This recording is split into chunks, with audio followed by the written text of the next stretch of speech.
नमस्कार दोस्तों। कल हमने मानव कंकाल तंत्र के बारे में अध्ययन कर रहे थे। उसमें हम उपांगीय कंकाल के बारे में आपको बता रहे थे, जिसमें अंश मेखला की 4 अस्थियां और स्वर्ण मेखला की 2 अस्थियां मैंने आपको बताई थी। इसी प्रकार आज अग्रपाद की अस्थियां और पश्चपाद की अस्थियों का वर्गीकरण हम करेंगे। तो सबसे पहले अग्रपाद की अस्थियों का वर्गीकरण करते हैं। अग्रपाद की कुल 60 अस्थियां होती है। तो अग्रपाद की अस्थियों में अलग अलग प्रकार की अस्थियां हैं, जिसमें अग्रबाहु का मतलब कोहनी से लेकर कलाई तक के बीच में जो ये अस्थियां होती है वो अग्रबाहु की अस्थियां होती है। इनकी संख्या 4 होती है, यानी प्रत्येक अग्रबाहु में 2-2 अस्थि होती है। यहाँ पर भी 2 होती है, यहाँ पर भी, यानी दाएं और बाएं हाथ में 2-2 अस्थि होती है। टोटल अग्रबाहु में 4 अस्थियां होती है। तो इन अस्थियों का नाम है रेडियो और अल्ना। तो रेडियो अल्ना, रेडियो 2 होती है, अल्ना 2 होती है। प्रत्येक हाथ में एक रेडियो और एक अल्ना अस्थि होती है। इसी प्रकार ऊपरी बाहु होता है, कोहनी से लेकर कंधे तक की जो अस्थि है ये अस्थि है, ये अस्थि है ह्यूमरस अस्थि। तो एक ह्यूमरस अस्थि बाएं हाथ में होगी, एक दाएं हाथ में होगी। तो कुल ह्यूमरस अस्थि कितनी होगी? 2। तो ऊपरी बाहु में 2 अस्थियां होगी जिनका नाम है ह्यूमरस। इसी प्रकार कलाई की अस्थि, कलाई की अस्थियां होती है। प्रत्येक कलाई में 8 अस्थि होती है। प्रत्येक कलाई में कितनी अस्थि होती है? 8 अस्थि।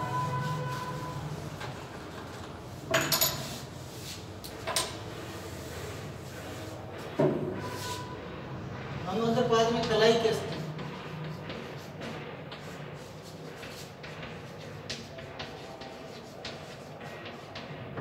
कलाई की अस्थियों को बोलते हैं कार्पल्स। क्या बोलते हैं? कार्पल्स। तो कलाई की अस्थियां कितनी होती है टोटल? कलाई की टोटल अस्थियां होती है 16 अस्थियां। 16 अस्थियां, यानी प्रत्येक कलाई में 16 अस्थियों का वर्गीकरण करेंगे तो प्रत्येक कलाई में कितनी अस्थियां हो गई? 8 अस्थियां। प्रत्येक कलाई में 8 अस्थियां होंगी, यानी हमारे बाएं हाथ की कलाई में भी 8 अस्थियां होती है, दाएं हाथ की कलाई में भी 8 अस्थियां होती है। कुल कलाई की अस्थियां होगी 16, जिनको कार्पल्स कहते हैं। कलाई के बाद में हम हथेलियों में चलते हैं। तो हथेलियों में जो हमारी यहाँ पर जो अस्थियां होती है, एक हथेली में 5 अस्थियां होगी, तो दोनों हथेलियों में 5 और 5 10 अस्थियां। तो हथेली की अस्थियां कितनी होगी? 10। हम अग्रपाद का वर्गीकरण कर रहे हैं। तो हथेली में आप लिख सकते हो, हथेली में कितनी अस्थियां होगी? 10 अस्थियां। हथेली में 10 अस्थियां होगी, यानी प्रत्येक हथेली में कितनी होगी? प्रत्येक हथेली में 5-5, प्रत्येक हथेली में 5-5 अस्थियां होगी। तो हथेली में टोटल 10 अस्थियां होगी। इसके बाद में अंगुलियों में अस्थियां कितनी है? अंगुलियों में जैसे हमारा अंगूठा है, तो यहाँ से ये मुड़ रहा है, तो यहाँ पर भी 1 अस्थि, यहाँ पर भी। अंगूठे में तो ये 2 अस्थि, और एक अंगुली में होगी 3 अस्थि। तो कहने मतलब 4 अंगुलियां, 4 3 12, और अंगूठे में 2 14। एक हाथ की अंगुलियां टोटल में 14 अस्थियां हैं। इसी प्रकार इस हाथ की अंगुलियों में भी 14। तो अंगुलियों की जो अस्थियां हैं, अंगुलियां कौन सी? हाथ की अंगुलियां,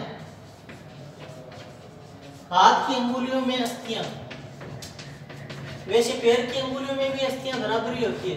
हाथ की अंगुलियों में अस्थियां होगी 28, टोटल 28 होगी। टोटल 28 का मतलब लेफ्ट और राइट 14 प्लस 14। हमारे बाएं हाथ में की अंगुलियों में 14 अस्थियां होती है, और दाएं हाथ की अंगुलियों में भी 14 अस्थियां होती है। इस प्रकार हमने अग्रपाद की अस्थियों का वर्गीकरण पढ़ लिया। अग्रपाद में क्या क्या पढ़ा? अग्रबाहु में 4 अस्थियां, ऊपरी बाहु में 2 अस्थियां 6, और कलाई में 16 अस्थियां जिनको कार्पल्स कहते हैं। इसके अलावा हथेली में 10 अस्थियां मेटाकार्पल्स, और अंगुलियों में जो 28 अस्थियां होती है, तो इनका योग हो गया 60। तो अग्रपाद की कुल अस्थियां हो गई 60। इसी प्रकार हम पश्चपाद की अस्थियों का आपको वर्गीकरण बता रहा हूँ।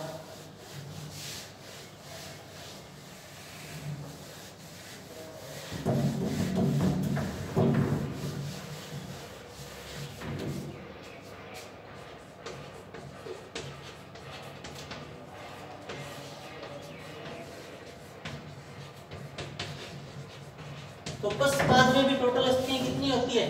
60। इनका भी वर्गीकरण किया गया है। पश्चपाद में जो पहले प्रकार की अस्थियां आती है वो है जांघ की अस्थियां। जांघ की अस्थियां, जांघ की अस्थि कौन सी होती है? जांघ की अस्थियां प्रत्येक जांघ में एक एक अस्थि होती है, कुल 2 अस्थियां होती है। हमारा जो श्रोणी मेखला से लेकर जो ये पटेला है, पटेला के मध्य जो अस्थि पाई जाती है उसको फीमर कहते हैं, और फीमर शरीर की सबसे मजबूत अस्थि और सबसे बड़ी अस्थि मानी जाती है। तो जांघ की अस्थियां 2 होती है, कहने मतलब एक जांघ में एक अस्थि फीमर होती है, तो 2 जांघ हो गई तो 2 फीमर हो गई, तो इनका नाम क्या है? फीमर। कहाँ पाई जाती है? ये पटेले से लेकर श्रोणी मेखला के मध्य का जो भाग है शरीर की सबसे मजबूत और सबसे बड़ी अस्थि मानी जाती है। इसी प्रकार पिंडली की अस्थियां, पिंडली, पिंडली कहाँ हो गई? पिंडली हो गई हमारा जो पटेला है, जो घुटना जिसको बोलते हैं, वहां से लेकर टखने तक की अस्थियां, टखने तक की जो अस्थियां होती है वो पिंडली की अस्थियां होती है। तो पिंडली की कितनी अस्थियां हो गई? पिंडली में प्रत्येक पिंडली में 2-2 अस्थियां होती है, तो 2 + 2 टोटल हो गई 4 अस्थियां। तो इन चारों का नाम क्या है? 2 अस्थियां तो होती है टिबिया फिबुला, इनको बोलते हैं टिबिया, और 2 अस्थियां फिबुला। तो कहने मतलब हमारी जो पिंडली में प्रत्येक पिंडली में 2-2 अस्थियां होती है, जिसमें तो एक टिबिया और एक फिबुला साथ में रहती है।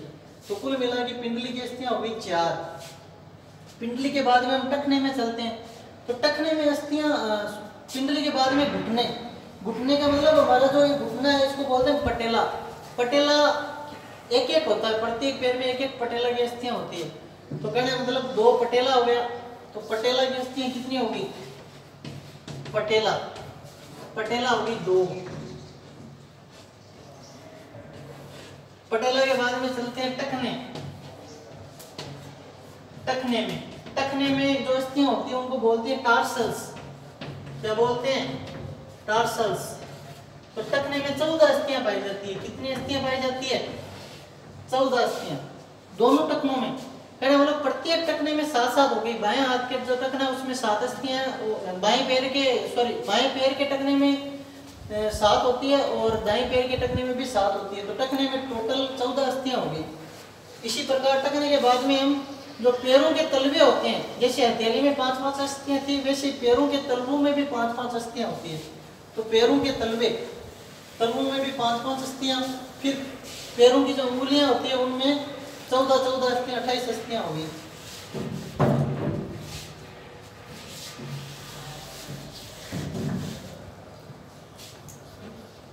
तो टखने में हो गई 7 + 7 14। इसी प्रकार टखने के बाद में पैरों के तलवे में हो गई 5 + 5 10, यानी 5 बाएं पैर में, 5 दाएं पैर के तलवे में। और पैरों की अंगुलियों में अस्थियां, अंगुलियों में कितनी अस्थियां हो गई? 14 + 14 तो 28 हो गई। 14 अस्थियां बाएं पैर की अंगुलियों में और 14 अस्थियां दाएं पैर की अंगुलियों में। तो इस प्रकार हम मानव कंकाल तंत्र को 206 हड्डियां लेकर चले थे, उनका योग देखते हैं हम। तो हमारा जो अक्षीय कंकाल था, 1 नंबर का अक्षीय कंकाल, उसमें कितनी अस्थियां थी? 80। और दूसरा हमारा जो उपांगीय कंकाल आ गया, उपांगीय कंकाल में कितनी अस्थियां आ गई? 126। तो इनका योग कितना हो गया? 206। और इनका वर्गीकरण मैं आपको बता चुका हूँ। अक्षीय कंकाल में 3 प्रकार की अस्थियां थी। खोपड़ी में 29 अस्थियां थी, मेरुदंड में 26 अस्थियां थी, और हमारी जो छाती वक्ष की अस्थियां तो 25 थी। तो 80 का वर्गीकरण करना चाहो तो 29 + 26 + 25। तो इसी प्रकार 126 का वर्गीकरण आप करना चाहो, 126 में आपकी श्रोणी मेखला, अंश मेखला, अग्रपाद की अस्थियां और पश्चपाद की अस्थियां। तो 126 में 4 तो श्रोणी मेखला, 2 होगी आपकी 4 तो अंश मेखला, 2 होगी श्रोणी मेखला, और इसके अलावा 60 होगी हमारे हाथों की अस्थियां और 60 होगी पैरों की अस्थियां। तो ये 126 होगी। तो कुल मिला के 206 अस्थियां होगी। इसके अलावा मैं आपको बता देता हूँ कि एक जन्म लेने वाला जो बच्चा होता है, जन्म लेने वाले बच्चे में कुल 306 अस्थियाँ होती है। शेष अवस्था में 270 अस्थियाँ हो जाती है, बाल्यावस्था में 208 अस्थियाँ रह जाती है और वयस्क अवस्था में जब व्यक्ति आता है तो 206 अस्थियाँ मिलकर मानव कंकाल तंत्र का निर्माण करती है। इस प्रकार हमारा मानव कंकाल तंत्र का वर्गीकरण पूर्ण हुआ। धन्यवाद।